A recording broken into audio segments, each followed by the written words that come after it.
بسم الله الرحمن الرحيم. عن عمر بن أبي سلمة رضي الله تعالى عنه قال: كنت غلاما في حجر رسول الله صلى الله عليه وسلم وكانت يدي تطيش في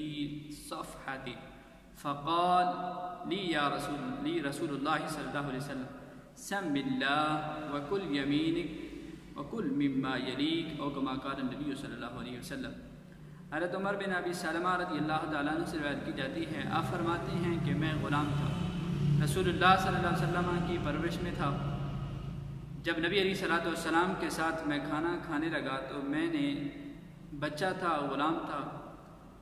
میں برتن کے اندر ہر طرف سے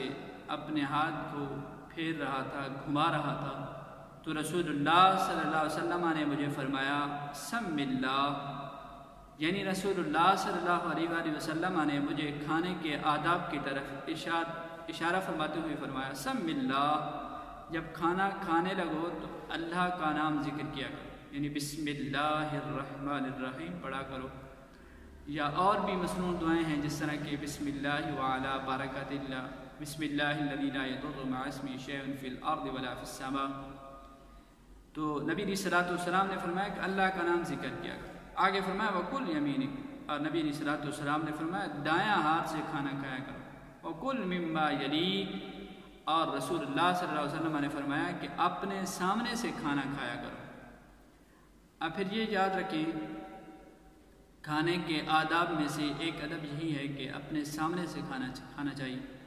اگر ایک ہی قسم کا کھانا ہے تو پھر حکم یہی ہے کہ اپنے سامنے سے کھانا کھانا چاہیے، چاہے بندہ اکیلے کھا رہا ہو یا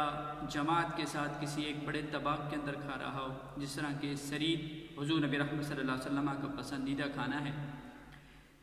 تو اپنے سامنے سے کھانے کا حکم دیا گیا. ہاں، اگر دسترخوان پر مختلف قسم کی چیزیں پڑی ہیں تو پھر اور دسترخوان کی طرف ہاتھ کو پھیرنا اور چیزوں کی طرف یہ جائز ہے. باقی رہا یہ کہ اگر ایک ہی قسم کا کھانا ہے تو اس کے لیے یہی حکم ہے کہ اپنے سامنے سے کھانا چاہیے، خواہ بندہ اکیلے کھا رہا ہو یا بندہ جماعت کے ساتھ کھا رہا ہو. یہ رسول اللہ صلی اللہ علیہ وسلم نے